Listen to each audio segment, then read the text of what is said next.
All right, let's talk about a question. How often do you say no?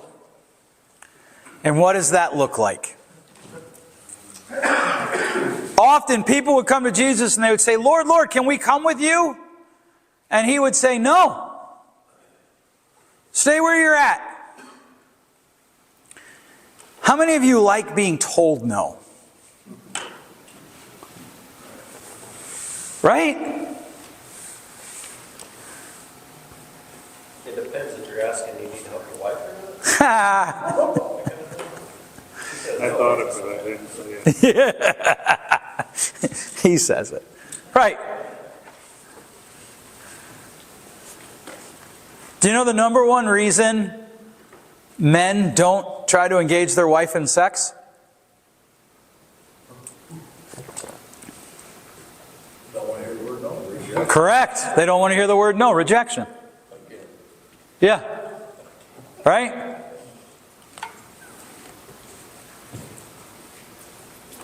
And what happens is I think we internalize that. And we don't want to tell people no. But here's the problem. If we don't ever tell people no, how do you do what you need to do? As I was walking around, I was talking to one of the groups, and the one guy was like, I kind of realized I do have a little bit of time now. This is where this gets difficult because, oh, hey, so I started making good decisions. Oh, I don't have time. No, oh, wait, I do have time. But then if we don't check back in, I don't have time. Not everything that is good requires you to be a part of it.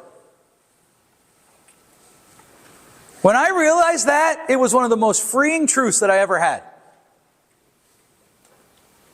Not everything that is happening that is good requires me to be a part of it. There are people doing really good things where I live that I don't have to be a part of. And I'm glad. Because to be honest with you, I'm not all that passionate about what they're doing. Because there's a hard truth. Everything that you do means you can't do something else.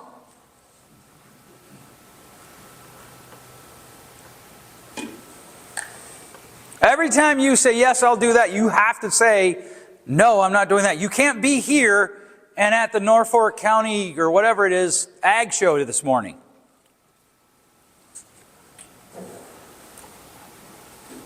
You can't be two places at once. I can't be here and in Chicago watching my daughter's boyfriend play baseball.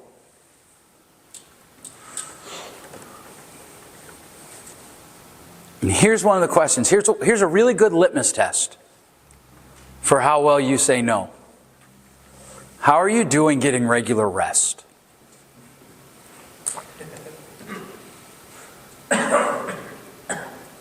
Serious. How are you doing getting regular rest? One of the most fascinating stories in the New Testament is when Jesus goes off by himself. The text says, as was his habit.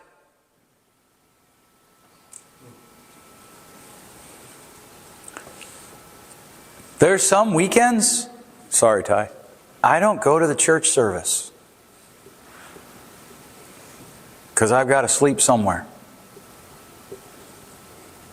And I don't want to make that a habit. Or there's weekends where it's just heavy. And I live in a small town. How many people are in Norfolk? 25 to 30,000. Okay, so way smaller than you guys. Larger than Captain. Although Grand Rapids has a lot. I can't go to church and not see clients.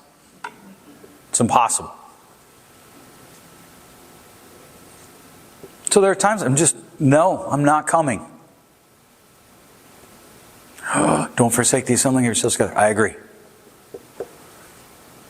But forsake implies habit. 2 weekends ago, last weekend, I took a nap on Saturday and a nap on Sunday. One of my buddies was like, hey, we're going to go shoot 600. You want to do it? No. It's 600 yards. We don't always get access to that range. No, I mean, I do want to do it, but no, I'm not coming. Valiant men say no. Hey, we're moving so-and-so. Can you help? I don't know. Let me check my schedule. Like, let's just get down to brass tacks, right? Like, let's be honest. By and large, it's easy to say, no, I'm not going to this fun thing. It's easier. Right? Would you agree? I don't know. For me, it is. Probably because, like if 2 of us are doing it, I'm good. If 3 of us are doing it, I'm still okay. 4, I'm getting to my max. 10 of us are going out. If I can, I'm passing. That's too many people. For me. So, now my one daughter, she'd be like, I am there in a heartbeat. We need volunteers for the youth group. Here's the question. If I say yes to that, what do I say no to? If you're walking around and you're barely surviving, you feel like you're walking in a fog, you're probably doing too much. And here's one of the general rules of truth for when people are doing too much. It's because they're trying to earn something that is their identity, not actually just do good.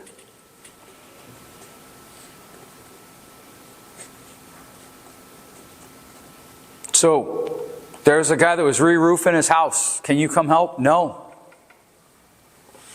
Well, why not? Because I've got things that I've already planned that are important too. If nobody shows up or not enough guys show up, let me know.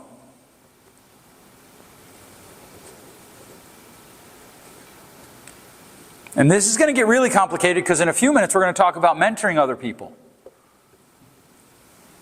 And I have people say to me, can you mentor me? And I say no. How well do you do saying no? How well do you do getting regular rest?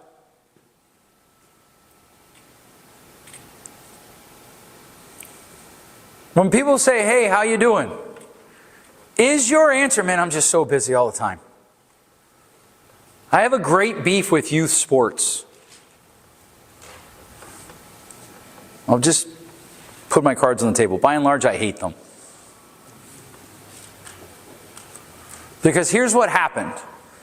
We did some studies and we realized, hey, if kids play sports, they tend to be more developed adults.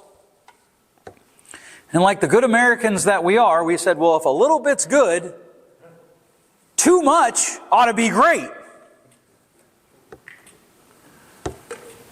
And I don't know what your preconceived notions are about therapy, but most people think that your therapist ought to never be sarcastic with you. You should see their surprise when they come to me. So I'm sitting in the room one week with this guy, and he's like, the guy and a woman, and they're like, yeah, we're just too busy. Our one kid has had, I always ask, how's the week? Well, our one child had a game up north this weekend, and another child had a game over in Battle Creek, which is south of us, and another child I think was over on the lakeshore, which is west. So a wife took the one kid north, husband took the one kid south, and neighbor took the one kid to the lakeshore, and grandma and grandpa took the other kid. Like they basically went to the four corners of Michigan. And I looked at him and I was like, oh man, that must be terrible. So awful for you. If only you could control your schedule. And say, no, my kids aren't playing sports all year. They're like, yeah, we know. Wait, what? I had a guy in one of my men's groups. Hey, I can't come to men's group anymore. Why? Like, one of the whole reasons we started at that time is because you said you wanted one. Yeah, but my kids are playing basketball. Oh, good. At least you're doing something that'll matter for eternity.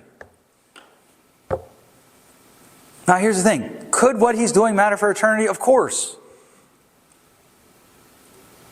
But if his kids grow up to be the next LeBron James, overrated and overpaid, sorry. The only people that think LeBron James is the greatest player to ever play never saw Michael play.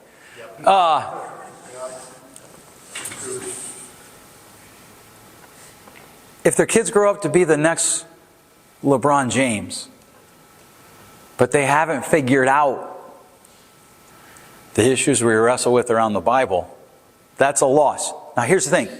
Those are not mutually exclusive. But if you're going to say no to this meeting with men so that you can take your kids to basketball, what else are you going to say no to so you can get into another meeting with men? This is what I meant in the last section when we talked about principled living. Is meeting with other men regularly important to you?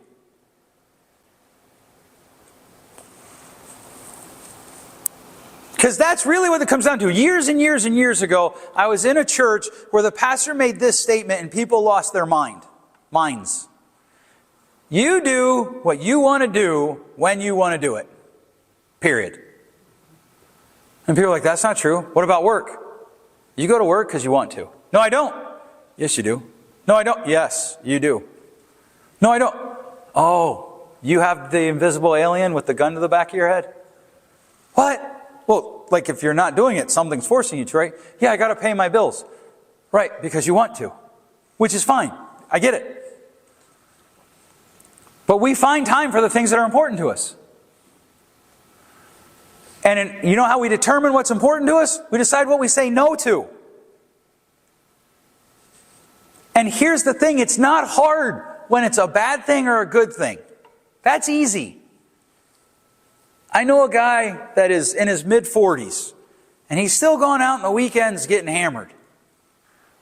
Hey man, you want to go out with me and my buddies this weekend? He's never asked me this because I think he knows the answer. But if he did, no. First of all, besides the fact that I think all that tomfoolery is silly, I like to be in bed by 9:30. Why? Because I got to get up early. And I got to have a clear mind. And I got things I need to do.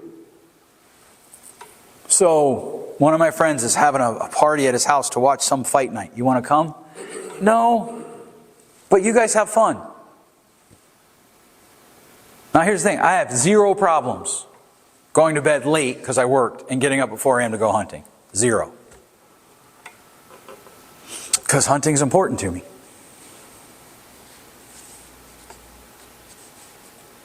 I will say no to a lot of things during hunting season. A friend of mine was going to get married November 18th, the first Saturday of gun season. And I said to her, Marissa, you got to move that date. What? You need to move that. Why? It's the first Saturday of gun season. I will wish you and Jason well from the tree stand. Thankfully, her dad said, Marissa, you need to move that date. Whew. Yeah. So they went the first weekend in November, which is the lockdown, so I was good. I used to wrestle with this a lot. And then I realized I only get to day once. I just turned 50. And I'll be honest with you, all the other new decade birthdays didn't hit me hard. This one did. Because it really hit home. I probably have far less years on this earth than I've experienced. Right? This is why Proverbs says, redeem the time. But the only way we redeem time is to say no. If I pay for something, that dollar I can't spend twice. Anybody know somebody that spends the same dollar twice? I run into this all the time, especially this time of year with my clients. Because they're going to get the money back from the government that they gave to the government as an interest-free loan, right, in terms of their tax refund. And so let's just say they're getting $6,000. They can go buy a UTV for $4,000. And they want to go on vacation, there's $2,000. Now if they got $6,000 back, they bought a UTV for $4,000, and they're going on vacation for $2,000, what's the number? $6,000. But then, they kind of want a new car, so they're going to put $3,000 down on that because they got that $6,000 tax return. They just spent $3,000 more than what they got, right? But in their head, because it's all theoretical, they don't realize that till the bank account goes, nah. Right? Anybody know anybody like that? Is that just me too? Pretty much. We do that with our time when we can't say no.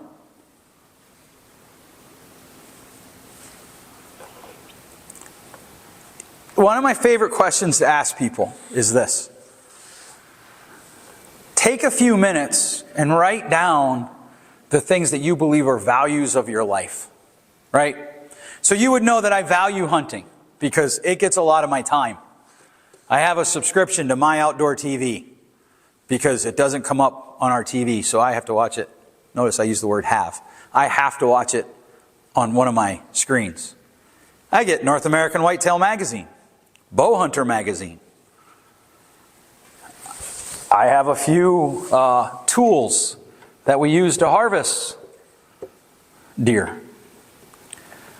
I have blinds and tree stands and climbers and harnesses and 3 bins of clothes that I wear for 6 weeks a year. You would not have to work hard to see I value hunting. And I'm okay with that. I read a lot. I have a 15-minute book. That's a book that I read for 15 minutes every day. I have a different book that I read every night before I go to sleep. Because one of my stated values is that reading matters. But here's what you will notice quickly. When we start talking about values, it doesn't matter until we can say what we do. Part of what we do is saying no. So here's the question. Once you write down your values, ask yourself this question. If we went YouTube on your life, put cameras everywhere through your house, in your car, at your work, everywhere but the bathroom, because that would be weird. And we just streamed your life 24/7, 365. And then we let people vote on what your values are based on what you do and say. Would their votes match your stated values? One of the easiest ways to determine that is what we say no to. What do you say no to? How often do you say no? Because a valued person, a principled person, they're going to have to say no to things.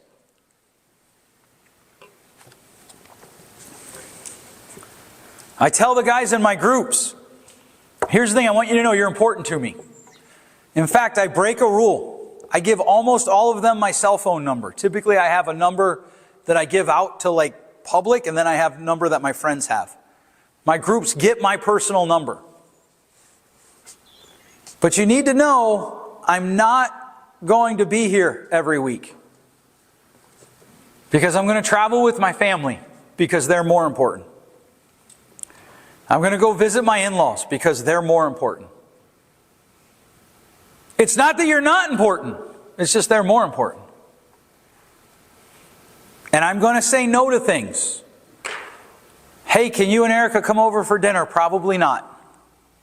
Because right now, with the place of life that we're in, our time is pretty dialed down. Maybe, if we can push it out. What do you say no to, and how often do you say no to it? What are your questions about this? I was talking to a group of men, and this was the section that got me the most questions. Yeah? How do you say no without saying, I don't want you to ask me in the future? That's a great question. If you didn't hear it, what he said was, how do you say no without saying, I don't want you to ask me in the future? The easiest way is to literally say, feel free to ask me again in the future. That's the easiest way that I have found. And I'll give you an illustration. 13 years ago, I preached at my church how there are times when I see people, I feel like the nudging of the Holy Spirit that I should hug them. And I will say kind of back to God, I don't like to hug people, especially strangers. I grew up abused. My entire church took that as Joe doesn't like hugs. I'm not necessarily bothered by that, right? Because now I'm keeping people from hugging me that I don't want to hug. But at the same time, there are people that need a hug or a hand on the shoulder. And so I just corrected it as much as I can. I'm like, I don't mind hugs if I see them coming. Don't walk up behind. If you do me a favor, don't walk up from behind me and hug me, because one of us will get hurt. It could be me. And so I had to correct it. I've said to people, I can't do this right now, but please, if it comes up again, the opportunity comes up again, ask me. Just last week I said to somebody, I don't think I can do this right now, but can we check back in 3 months? That's a great question. I say you go that next step. Does that answer your question? Good question. Somebody else? Any other questions? Yes, sir. Did you really only have one round of ammunition that you got up to 59 minutes? So I didn't. Here's what happened. I was getting ready to go down, right? Because I was up in an elevated blind. And so I had put the gun in the corner and I was starting to lift. It was a door on the floor. So I was starting to lift that up. And by the time he popped up, it was too much movement to get it and ethically take a shot. So I never recovered him. My old man said that happened to him too. Yeah. Yeah, it's not cool. It is not. It is not. Other questions? Guilty with saying no. You feel guilty with saying no? Yeah. Yeah, that's a great thing. What do we do when we feel guilty? We end up doing it. Right, but what should we do? What do you think a valiant mindset would do? Give yourself. Okay, forgive yourself. Maybe go even a step further. Ask yourself this question. Why do I feel guilty? Is that from God? Say that again. He's a friend. In need. In need. Yeah. But ultimately, typically feeling guilty is probably not rooted in biblical reality. That's why we have to start this conversation with it's principled living.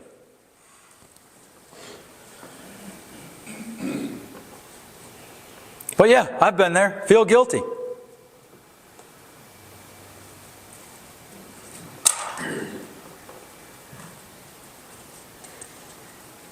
Any other questions?